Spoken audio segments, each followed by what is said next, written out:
اہل کفر کی طرف سے اور مستشرقین طرف سے اعتراض یہ ہے کہ جانور کو ذبح کر کے کھانا یہ بہت بڑا ظلم ہے، تم اپنی زبان کے چسکے کے لیے جانور کو ذبح کرتے ہو اور کھا لیتے ہو۔ جواب سماعت فرمائیں، ہم کہتے ہیں قرآن کریم سورۃ البقرہ آیت نمبر 29، هو الذی خلق لکم ما فی الارض جمیعا، اللہ نے تو تمام چیزوں کو انسان کے لیے پیدا کیا ہے۔ سورۃ النحل آیت نمبر 61، وَلَوْ يُؤَاخِذُ اللَّهُ النَّاسَ بِظُلْمِهِمْ مَا تَرَكَ عَلَيْهَا مِن دَابَّةٍ، اگر اللہ تعالیٰ انسان کے گناہوں کی وجہ سے انسان کی پکڑ شروع کرے تو زمین پر ایک جانور بھی زندہ نہ چھوڑے۔ کیوں؟ اس لیے کہ جانور تو انسان کے لیے تھا، جب انسان کو نہیں رکھنا تو جانور کو کیوں رکھیں گے؟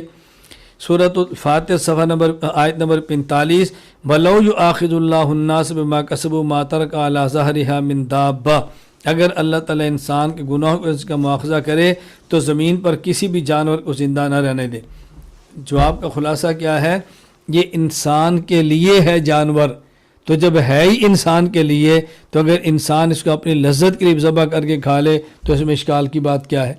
جواب نمبر 2، جانور کو ذبح کرتے وقت شریعت کا حکم یہ ہے کہ چھری تیز کر کے ذبح کرو تاکہ جانور کی روح آسانی سے نکلے، اس کو تکلیف نہ ہو، تو اسی وجہ سے شریعت نے رعایت کی نا تاکہ اس کے اوپر ظلم نہ ہو۔ دیکھیں صحیح مسلم کتاب الاضحیہ باب استحباب الضحیہ، حضرت عائشہ رضی اللہ تعالیٰ عنہ فرماتی ہیں ان رسول اللہ صلی اللہ علیہ وسلم امر بکبش اقرن یطأ فی سواد ویبرک فی سواد وینظر فی سواد فأتی بہ لیضحی بہ فقال لها، حضور پاک صلی اللہ علیہ وسلم فرمایا ایک مرتبہ سینگوں والا ایسا مینڈا لانے کا حکم دیا جس کے پاؤں، پیٹ اور آنکھیں سیاہ ہوں، پاؤں بھی سیاہ ہوں، پیٹ بھی سیاہ ہو، آنکھیں بھی سیاہ ہو، یعنی خوبصورت مینڈا، فرمایا اس کو لے کر آؤ۔ جب لایا گیا تو آپ نے فرمایا نبی کریم صلی اللہ علیہ وسلم، یا عائشہ حلم المدیہ، چھری کو خوب تیز کرو، ثم قال اشحذیھا بحجر، پہلے فرمایا کہ چھری کو لاؤ، پھر فرمایا چھری خوب تیز کرو، میں نے ایسے ہی کیا، ثم اخذها واخذ الکبش فاضجعه ثم ذبح، پھر آپ نے چھری کو لیا، اس کو لٹایا اور ذبح کیا، پھر فرمایا بسم اللہ اللہم تقبل من محمد و آل محمد و ان امت محمد ثم ضحی بہ، اے اللہ اس کو محمد، آل محمد اور امت محمد کی طرف سے قبول فرما لے، پھر آپ نے جانور کو ذبح کیا۔ جواب نمبر 3، دیکھیں جانور کو ذبح کرتے وقت حکم ہے کہ اللہ کا نام لو، جب جانور پر اللہ کا نام لیں تو وہ خوشی میں جانور اپنی جان کو دیتا ہے، جس کی تکلیف وہ محسوس نہیں کرتا۔ یہ بات سمجھ لیں، یہ بالکل ایسے ہی ہے جیسے سنن نسی باب ما یجد الشہید من العلم کے اندر حدیث موجود ہے۔ حضرت ابو ہریرہ فرماتے ہیں رسول اللہ صلی اللہ علیہ وسلم فرمایا ما یجد الشہید من مسل القتل الا کما یجد احدکم من مس القرصہ، کہ جب کوئی شخص اللہ کے راستے میں جان دیتا ہے وہ اتنی سی تکلیف محسوس کرتا ہے جتنی چونٹی کے کاٹنے کی ہوتی ہے، تو جس طرح وہ اللہ کے نام پہ قربان دیتا ہے، جان دیتا ہے اور جھوم جاتا ہے، اسی طرح جانور جب اللہ کا نام لیا جائے وہ جانور اللہ کے نام پہ مست ہو کر اپنی جان کو دیتا ہے۔ اب آپ کے ذہن میں اشکال ضرور آئے گا، اگر تکلیف نہیں ہوتی تو جانور دوڑتا کیوں ہے، درد نہیں ہوتی تو دوڑتا کیوں ہے؟ دیکھیں جب آدمی اللہ کے راستے میں جان دیتا ہے، شہید ہوتا ہے، تو ہمیں تو محسوس ہوتا ہے اس کو تکلیف ہو رہی ہے، تو حضور فرما رہے اتنی بھی نہیں ہوتی، اتنی تکلیف جتنی چونٹی کے کاٹنے کی ہے۔ اس کا مطلب کیا ہے؟ دیکھیں ایک ہے شہید ہونے والے کو زخموں کی تکلیف، یہ الگ ہے، ایک ہے شہید ہونے والے کو روح کے نکلنے کی تکلیف، یہ الگ ہے۔ اس کو قتل کی تکلیف ہونا یہ الگ بات ہے، اور روح نکلنے کی تکلیف ہونا یہ الگ بات ہے۔ تو اس کو روح کے نکلنے کی ایسے ہی تکلیف محسوس ہوتی ہے کہ جس طرح آدمی کو ایک چونٹی کی تکلیف کاٹنے کی ہوتی۔ میں اس پر بھی ایک بات کہتا ہوں، بھائی چونٹی بھی کاٹے تو بس اوقات اتنی شدید کاٹتی ہے کہ آدمی کی چیخیں نکل جاتی ہے، تو پھر کیا معنی کہ چونٹی کاٹنے کی تکلیف ہے؟ میں عرض کرتا ہوں کہ اس کو بھی شاید کوئی دیہات کے لوگ اچھی طرح سمجھیں، ممکن ہے شہری زندگی والے اس کو بھی نہ سمجھ سکیں۔ ایک ہوتا ہے چونٹی کا کاٹنا، اور بسا اوقات انسان محبت میں چونٹی سے کٹواتا ہے۔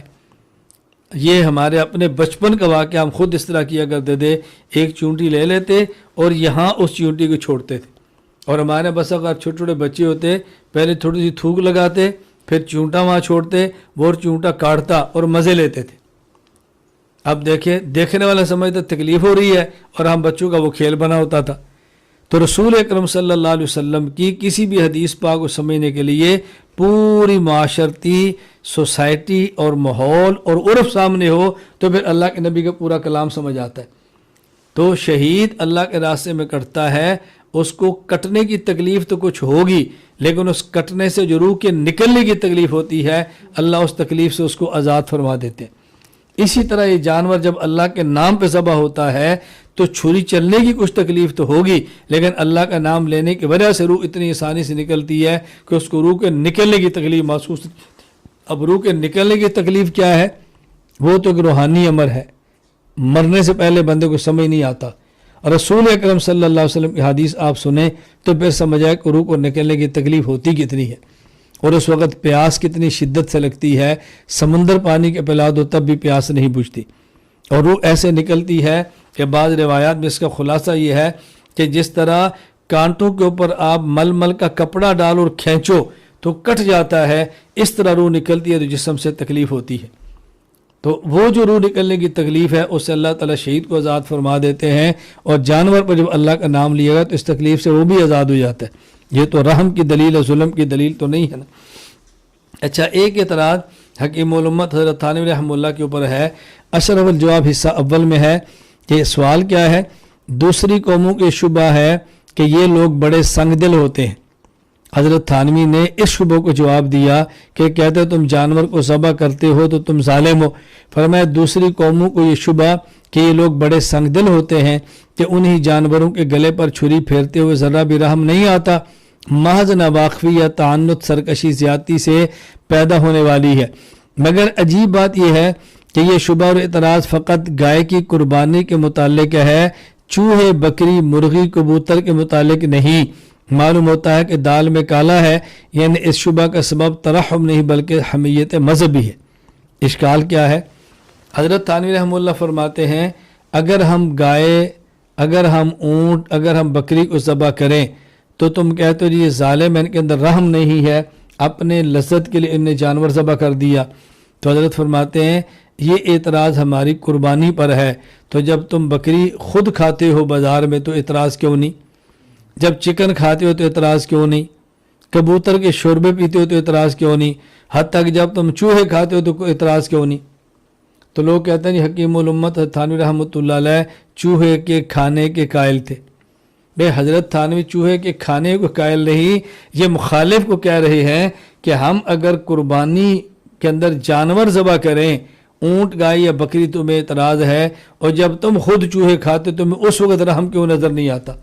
تو اگر رحم ہی بنیاد ہوتا ہے اعتراض کی تو پھر یہ لوگ چوہے کھانے چھوڑ دیتے، یہ لوگ کبوتر کھانے چھوڑ دیتے. تو معلوم ہوتا ہے کہ رحم بنیاد نہیں ہے بلکہ صرف اپنے مذہب کی غیرت کی وجہ سے اعتراض کرتے.